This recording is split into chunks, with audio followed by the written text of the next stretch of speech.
زندگی میں ماں باپ کی دعا نہیں ہے اس کی زندگی کبھی پربہار نہیں ہو سکتی، اس کی زندگی خوشیوں سے مالا مال نہیں ہو سکتی۔ آج انسان سب کی دعا لینا چاہتا ہے، ماں باپ کی دعا نہیں لینا چاہتا، مگر یاد رکھیں آپ کے لیے کوئی بھی بڑے سے بڑا پیر، بڑے سے بڑا عالم، بڑے سے بڑا مفتی، بڑے سے بڑا خطیب، بڑے سے بڑا ادیب اگر آپ کے لیے دعا کر دے، اللہ چاہے تو دعا قبول کرے، اللہ چاہے تو رد کر دے۔ وہ قادر و قیوم بے نیاز ہے، وہ چاہے جس کی دعا رد کر سکتا ہے، اس کے لیے اس کو کوئی پوچھ نہیں سکتا، اس پہ کوئی فرض واجب نہیں ہے۔ وہ کرم، وہ قبول کرے تو کرم ہے، رد کر دے تو اس کا عدل ہے۔ اللہ چاہے جس کی دعا رد کر دے، لیکن سنو سنو، سب کی دعا رد ہو سکتی ہے، کسی کی دعا کی قبولیت کی گارنٹی نہیں ہے سوائے ایک دعا کے۔ میرے کریم آقا فرماتے ہیں کہ جب ماں باپ اپنی اولاد کے لیے دعا کرتے ہیں تو اللہ ان کی دعا رد نہیں کرتا بلکہ قبول کر لیتا ہے۔ حضور فرماتے ہیں دعا والدہی لے ولدی کا دعائی لکم، تمہارے باپ کی دعا تمہارے حق میں ایسی ہے جیسے نبی کی دعا امتی کے لیے ہوا کرتی ہے۔ جب کوئی ماں اپنی اولاد کے لیے دعا کرتی ہے تو اللہ کا عرش جنبش کرنے لگتا ہے۔ اللہ فرماتا ہے اے عرش رک جا، عرش کہتا ہے کیسے رکوں؟ آج ایک ماں اپنی اولاد کے لیے دعا کر رہی ہے، جب تک تو اس کی دعا قبول نہ کرے گا میں رکنا، میں ہلنا بند نہیں کروں گا۔ قدرت کی طرف سے جواب آتا ہے تو نے ہلنا بعد میں شروع کیا، ہم نے تو اس سے پہلے اس کی دعا کو قبول فرما لیا۔ آج ہم یہ سمجھتے ہیں ہم 5 وقت کے نمازی ہے، نیک ہو گئے بہت، ماں نماز نہیں پڑھتی اس کی دعا میں کیا اثر ہو گیا؟ ماں اگر نماز نہیں پڑھتی تو بھی اس کی دعا کی قبولیت ہے، کیونکہ ماں کا مرتبہ نمازی ہونے کی وجہ سے نہیں ہے، ماں کا مرتبہ نیک ہونے کی وجہ سے نہیں ہے، بلکہ ماں کا مرتبہ ماں ہونے کی وجہ سے ہے۔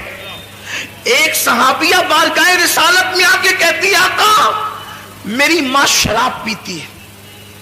صحابیہ کہہ رہی میری ماں شراب پیتی ہے، کیا میں اپنی ماں کی خدمت کروں؟ حضور فرماتے ہیں ہاں خدمت کر۔ عرض کی حضور وہ شراب پینے کے لیے میخانے میں جاتی ہے، حضور فرماتے ہیں محبت سے سمجھا، اور اگر نہ مانے جب وہ شراب پی کے بے ہوش ہو جائے تو ادب سے اس کو اٹھا کر لا اور اس کے بستر پہ لٹا دے۔ یہ اسلام کی تعلیم ہے، لیکن آج ماں باپ کے ساتھ اس نے سلوک نہیں ہے۔ ماں باپ کو گھر کا کچرا سمجھا جاتا ہے، ماں باپ کو ذلیل و رسوا کیا جاتا ہے۔ یاد رکھنا ہمیشہ جوان نہیں رہو گے، جس دن تمہاری جوانی ڈھلے گی تم بھی باپ بنو گے، خواتین بھی ماں بنے گی۔ تم نے اپنی اولاد کے ساتھ جیسا سلوک کیا تمہاری اولاد اس سے بدتر تمہارے ساتھ سلوک کرے گی۔ تم اپنے ماں باپ کے ساتھ جیسا سلوک کرو گے، جیسا سلوک کرو گے، اگر ان کو ستایا اس سے زیادہ تم ستائے جاؤ گے، اور تم نے ان کی خدمت کی تو اس سے زیادہ تمہاری اولاد تمہاری خدمت کرے گی۔ یہ بڑے عظیم لوگ ہیں۔ ماں باپ کا جھری پڑا ہوا چہرہ دیکھنا وہ ثواب کا درجہ ہے کہ کسی خوبصورت کو دیکھنے پر بھی وہ ثواب نہیں ملتا جو ماں باپ کے جھری پڑے ہوئے چہرے کو دیکھ کے ثواب ملتا ہے۔ اور ایک بات ہمیشہ یاد رکھنا، جس دن یہ چہرے قبروں میں چلے جائیں گے نا، پھر ان چہروں کو ترسو گے تو یہ چہرے کبھی خواب میں بھی نظر نہیں آئیں گے۔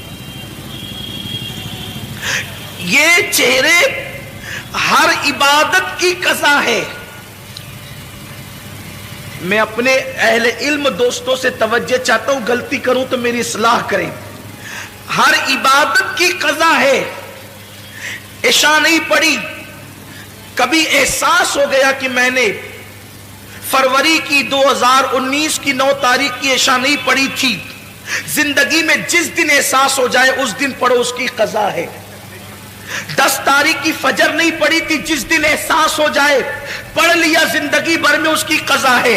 ہر عبادت کی قضا ہے۔ ماں باپ کا چہرہ دیکھنا وہ عبادت ہے، اس کی کبھی قضا نہیں ہو سکتی، اس کی کبھی قضا نہیں ہو سکتی۔ اور زندگی میں جس دن ماں باپ نہیں ہوں گے اس دن آپ کو اپنے ماں باپ یاد آئیں گے۔ ارے میں کیا اور آپ کیا، اپنی کیا اوقات اور اپنی کیا حیثیت ہے۔ اللہ کے رسول صلی اللہ علیہ وسلم کو خود زندگی میں کئی مرتبہ اپنے ماں باپ یاد آئے.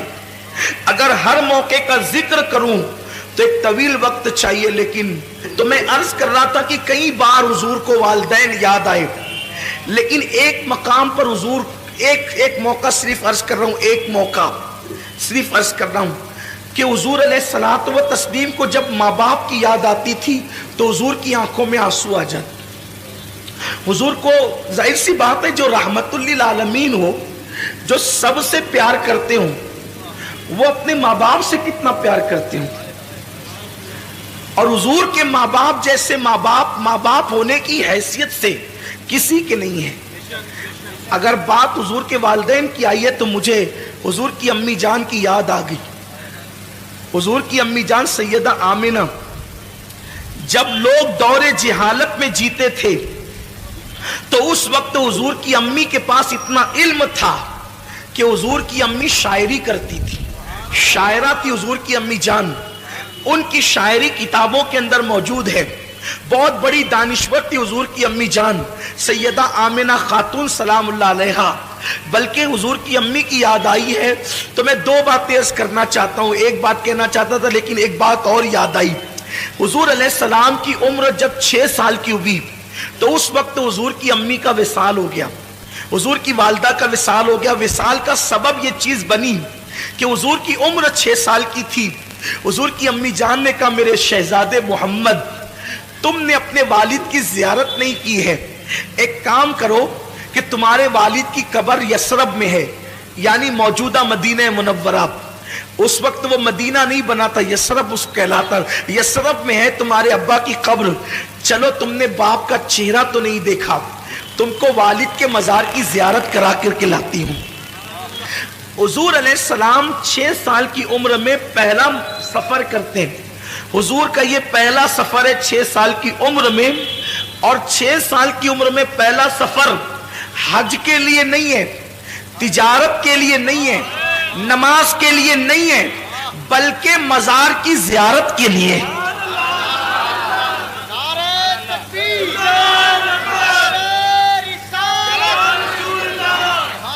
بڑی معذرت کے ساتھ جو دوست قبروں کے مخالف ہیں، مزارات کی زیارت کے مخالف ہیں، میں ان کو کہنا چاہتا ہوں کہ حضور نے تو زندگی کا پہلا سفر مزار مقدس کی زیارت کے لیے کیا، اور وہ بھی اپنے والد کے مزار کی زیارت کے لیے. 6 سال کی عمر میں حضور اپنی امی سے کہتے ہیں امی ٹھیک ہے. دراصل بات یہ تھی کہ حضور اپنی ماں کے پیٹ میں تھے اور صرف 2 مہینے یا 3 مہینے یا 4 مہینے کے اندر حمل کی شکل میں تھے. حضور کے والد کا وصال ہو گیا. حضور کے والد کا وصال ہو گیا. وہ تجارت کے لیے گئے تھے، ملک شام سے واپس لوٹ رہے تھے جسے ہم مدینہ منورہ کہتے ہیں. اب جب وہاں پہنچے تو ان کی ننیال میں رکے، بیمار ہوئے اور وہیں پر آپ کا وصال ہو گیا. تو حضور کی امی نے کہا تھا بیٹا چلو میں تمہیں اب تمہارے والد کی مزار کی زیارت کرا دوں. جناب عبد المطلب سے اجازت لی اور اجازت لے کر کے 3 نفری قافلہ حضرت سیدہ آمنہ اور ان کی کنیز ام ایمن اور حضور علیہ السلام، یہ تینوں چل پڑے مدینہ شریف کی طرف. اب میں اس کو یثرب نہیں کہوں گا کیونکہ ہمارے یہاں یثرب کہنا بے ادبی ہے، لیکن اب آپ سمجھ لیں کہ وہ یثرب پرانا نام ہے اور ابھی وہ مدینہ نہیں بنا تھا، لیکن پھر بھی میں مدینہ منورہ کہوں گا. تو سرکار چلے. 1 مہینے تک حضور نے اپنی امی کے ساتھ وہاں قیام کیا بچپنے میں 6 سال کی عمر میں، اور قبر والد کی قبر پہ جاتے امی کے ساتھ.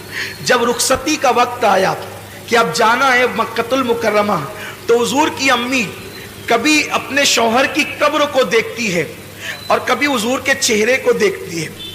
اور شوہر کا صدمہ، حضور کی امی جان کی عمر ابھی 18-19 سال ہی تھی کہ وہ بیوہ ہو گئی.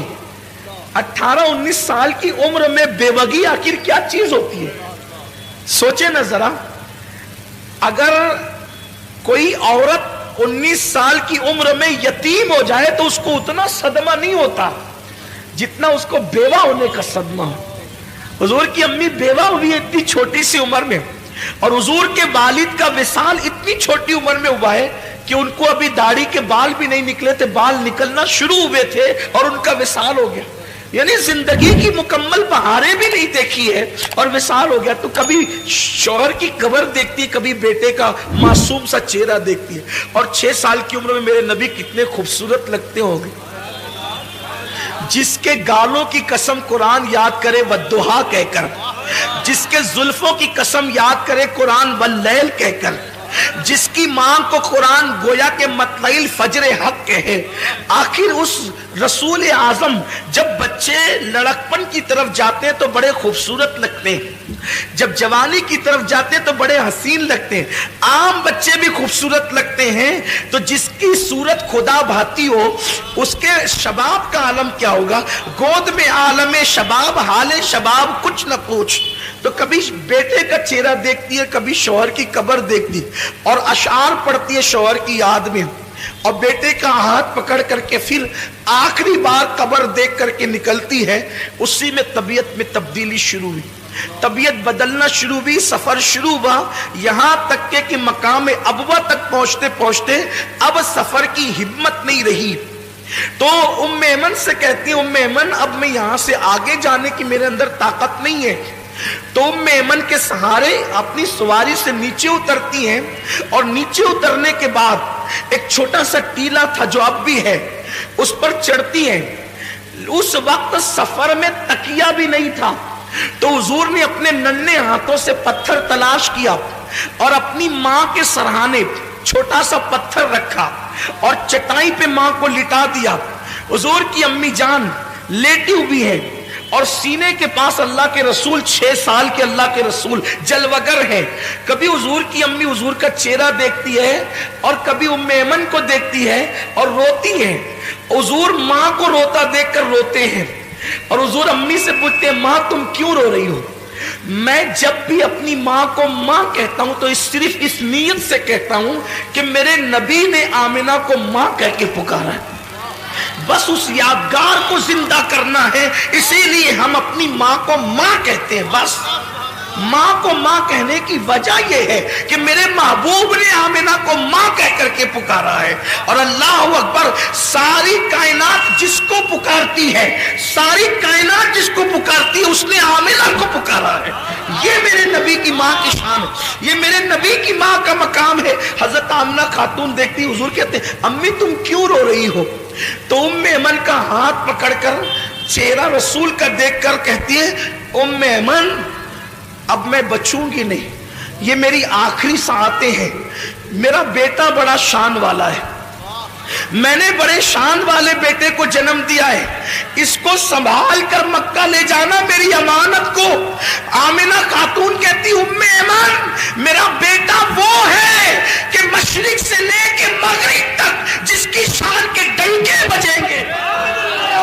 نعرہ تکبیر. ابھی لوگوں کو پتا نہیں ہے، ابھی لوگوں کو پتا نہیں کہ اللہ کے رسول ہے. حضور کی امی کہتی ہے کہ میرا بیٹا وہ ہے کہ مشرق و مغرب میں جس کی عظمت کے ڈنکے بجیں گے. اللہ اکبر. اور پھر اس کے بعد کس شان سے نبی کی امی دنیا سے جاتی ہے. امام زرقانی نے لکھا ہے کہ حضور کی نعت پڑھتے ہوئے وہ دنیا سے، حضور کی نعت، حضور کی نعت اس امت میں سب سے پہلے حضور کے گھر سے لکھی گئی ہے. حضور کی نعت سب سے پہلے حضور کے گھر سے لکھی گئی ہے. نعت لکھنا یہ حضور کے گھر والوں کا طریقہ ہے. حضور کے گھر سے حضور کی نعت سب سے پہلے نعت حضور کے گھر میں لکھی گئی. یا تو حضور کے چچا حضرت ابو طالب نے نعت لکھی، یا حضور کی امی جناب آمنہ نے حضور کی نعت لکھی. اب حضرت آمنہ نے کیا لکھا؟ حضرت آمنہ کے جو اشعار ہے اس کا مفہوم پیش کر رہا ہوں. وہ کہتی ہیں، ہر نئی چیز پرانی ہو جائے گی، ہر نئی چیز پرانی ہو جائے گی، ہر عروج کو زوال آئے گا. فرماتی ہے مگر مجھے کوئی بھلا نہیں سکے گا، مجھے کوئی بھلا نہیں سکے گا. ذرا دیکھیں تو کیوں نہیں بھلائے گا؟ وہاب کی بیٹی ہے اس لیے، عبد المطلب کی بہو ہے اس لیے، عبداللہ کی بیوی ہے اس لیے، عرب کی خاتون ہے اس لیے، قریشی ہے اس لیے. کہتی ہے کہ مجھے بھلایا نہیں جائے گا، ہر نئی چیز پرانی ہوگی، ہر عروج کو زوال سال آئے گا مجھے بلایا نہیں جائے گا، کیونکہ میں نے ایسے بیٹے کو جنم دیا ہے، اس کی وجہ سے میرا تذکرہ مشرق و مغرب میں ہو۔ نعرہ تکبیر، نعرہ رسالت، عظمت مصطفیٰ، سبحان اللہ سبحان اللہ۔ اس کی وجہ سے میرے بیٹے کا فیضان دنیا میں عام ہوگا۔ گویا کہ نبی کی نبوت کا اور کس شان سے دنیا سے جا رہی ہے، رسول کے چہرے پہ نظر ہے، زبانوں پہ نعت مصطفیٰ ہے، اور اسی شان سے وہ دنیا سے رخصت ہوتی ہے، روتے ہوئے اچانک آنکھیں بند ہو جاتی ہیں۔ جب ماں کی آواز بند ہو گئی اور آنکھیں بند ہو گئی، حضور اپنی ماں کو ہلا کے، امی تم بولتی کیوں نہیں؟ ایک 6 سال کے پیغمبر کے جذبات تھے، معصوم جذبات، امی تم بولتی کیوں نہیں؟ ام ایمن نے حضور کو پکڑ کے سینے سے لگایا، کہا شہزادے جو دنیا سے چلے جاتے وہ بولا نہیں کرتے، جو دنیا سے چلے جاتے ہیں وہ میرا ایمان ہے۔ خیر سے ام ایمن نے حضور کو منع کر دیا۔ اللہ کی اس میں ہزارہ حکمتیں تھی، اگر حضور دوسری مرتبہ بول دیتے نا کہ امی تم بولتی کیوں نہیں، تو تاریخ گواہ ہو جاتی کہ حضور کی ماں بول پڑتی۔ جس کے اشارے سے سنگ ریزے بولتے ہیں، جس کے اشارے سے پاگل اونٹ بولتے ہیں، جس سے ہرنی باتیں کرتی ہے، ام ایمن نے کہہ دیا شہزادے جو دنیا سے چلے جاتے ہیں وہ بولا نہیں کرتے، بلکہ ان کو پھر قبر میں دفن کر دیا جاتا ہے۔ تو ماں کو قبر میں رکھنا ہے۔ میں اپنے الفاظ کے جامع میں تاریخی حوالے پڑھ رہا ہوں کہ ماں کو قبر میں رکھنا ہے، تو حضور نے ننھا سا پتھر اپنے ہاتھ میں لیا، ننھے سے گورے گورے خوبصورت ہاتھوں میں، اور اس ٹیلے کو ام ایمن کے ساتھ کھودنا شروع کیا۔ داؤد علیہ السلام کے ہاتھوں پر اللہ نے لوہے کو نرم کر دیا، اور حضور کے ہاتھوں پر وہ ٹیلا نرم ہو گیا۔ ام ایمن کے ساتھ مل کر اللہ کے رسول نے ماں کی قبر کھودی۔ شاید یہ پہلی اور آخری قبر تھی جس کو رسول اللہ نے اپنے ہاتھوں سے کھودی تھی، اور کھود کر کے پھر ماں کو لٹا دیا اور مٹی برابر کر دی۔ ام ایمن حضور کو دیکھتی ہے اور کہتی ہے چلو مکے چلنا ہے۔ حضور بڑی معصومیت سے پوچھتے ہیں ام ایمن میری امی، ام ایمن میری امی۔ ام ایمن نے کہا شہزادے مقام ابوا میں قیامت تک تیری ماں کو ہم چھوڑ جاتے۔ جیسے ہاتھ پکڑا اور نیچے اتری، حضور نے ہاتھ چھڑا دیا۔ ام ایمن کہتی حضور نے ہاتھ چھڑا دیا اور دوڑتے ہوئے کہیں چلے گئے۔ میں ڈھونڈنے لگی، کہیں نہیں ملے۔ جب مجھے کہیں نہیں ملے پہ پریشان ہو گئی، آمنہ کی امانت کہاں چلی گئی، آمنہ کی امانت کہاں چلی گئی۔ جب میں ڈھونڈ چکی کہیں نہیں ملے تو میں ٹیلے پہ چڑھی تو کیا دیکھا کہ حضور ماں کی قبر سے لپٹ کر رو رہے ہیں، ماں کی قبر سے لپٹ کر رو رہے ہیں۔ اور میں نے یہ جملے سنے کہ امی تمہیں تو معلوم تھا نا کہ سب کا کوئی نہ کوئی ہے، میرا تو تمہارے سوا اور کون ہے، تم بھی مجھے چھوڑ کر کے چلی، باپ تو پہلے ہی چلے گئے تھے، تم بھی چھوڑ کر راستے میں چلی۔ رو رہے تھے حضور علیہ السلام۔ ام ایمن کہتے میں نے اٹھایا اور کہا کہ چلیے چلیے، یہاں تک کہ حضور کو میں لے کر چلی۔ حضور پلٹ پلٹ کر روتے تھے اور ماں کی قبر کی طرف دیکھ۔ یہ ماں ہے، آج جن ماؤں کی قدر آپ کے ہمارے پاس نہیں ہے، ماں ہے۔ پتہ نہیں ام ایمن نے کس طریقے سے حضور کے آنسوؤں کو خشک کیا، چپ کرایا، کیسے تسلی دی، کیسے حوصلہ دیا، کیسے ہمت دی، یہ ام ایمن جانے، حضور جانے۔ حضور بار بار اپنی ماں کو یاد کرتے رہے۔ ایک دن اللہ کے رسول علیہ الصلوۃ والسلام مسجد نبوی شریف کے ایک کونے میں جلوگر ہیں، صحابہ اپنے اپنے کاموں میں مصروف ہے۔ حضور علیہ السلام خاموش خاموش آنسوؤں سے رو رہے، حضور کی آنکھوں میں آنسو ہے۔ صحابہ کرام کی عادت تھی جب حضور مجمع میں ہوتے یا محفل میں ہوتے تو صحابہ حضوری کو دیکھتے رہتے۔ جب سرکار کو روتے ہوئے صحابہ نے دیکھا تو دوڑ پڑے حضور کی طرف، کیونکہ حضور کی تکلیف ان کو اپنی تکلیف سے زیادہ گرا تھی اور حضور کی خوشی اپنی خوشی سے زیادہ پسند تھی۔ میری قوم کے جوانوں، تمہارے پاس واٹس ایپ کے لیے ٹائم ہے نا، بوڑھے ماں باپ کے لیے ٹائم نہیں ہے نا آپ کے پاس۔ کھیلتے رہو واٹس ایپ، دیکھتے رہو فلمیں، رات کے 3 بجے تک فیس بک پہ ٹائم پاس کرتے رہو، دوستوں کے ساتھ گھومتے رہو۔ جس دن تمہاری ماں کا چہرہ کفن میں چھپ جائے گا، اس دن تمہیں احساس ہوگا کہ تم نے کتنی بڑی نعمت کھوئی ہے۔ دنیا کی ہر نعمت کھو کر کے تمہیں واپس مل سکتی ہے، لیکن ماں باپ اس نعمت کو کہتے ہیں جو ایک بار کھو جائے پھر واپس وہ نعمت نہیں ملتی۔ اس نامراد کے دل سے جا کر کے پوچھو جس کے ماں باپ نہیں ہیں اور انہوں نے ماں باپ کو کبھی خوش کرنے کی کوشش نہیں کی۔ آج وہ بستروں میں چھپ چھپ کر روتے ہیں، آج وہ تنہائیوں میں پچھتاتے ہیں، آج وہ اپنے آپ کو معاف کرنے کے لیے تیار نہیں ہے۔ جو غلطی ان سے ہوئی وہ غلطی خدا کے لیے آپ نہ کریں۔ آپ اپنے ماں باپ سے معافی مانگیں، انہیں راضی کریں، انہیں ٹائم دیں، انہیں وقت دیں، ان کی خوشیوں کے لیے ہر کڑوا گھونٹ پی لیں، لیکن ان کو کبھی ناراض نہ کریں۔ اللہ کے رسول مسجد کے کونے میں بیٹھ کر کے رو رہے، صحابہ دوڑ پڑے، ہمارے ماں باپ آپ پہ قربان، یا رسول اللہ آپ کیوں رو رہے، آپ کے رونے کی وجہ کیا ہے؟ سرکار فرماتے ہیں اچھا ہجرت حضور نے 53 سال کی عمر میں کی ہے نا، 53 سال، اس کا مطلب یہ واقعہ 53 سال کے بعد کا، یعنی حضور علیہ السلام کی عمر اب 53 سال کے اوپر پہنچ گئی ہے، اور اس وقت حضور ماں کو یاد کر کے رو رہے۔ صحابہ نے پوچھا حضور کیوں رو رہے ہیں آپ؟ سرکار فرماتے ہیں آج مجھے میری امی حضرت آمینہ کی یاد آ گئی۔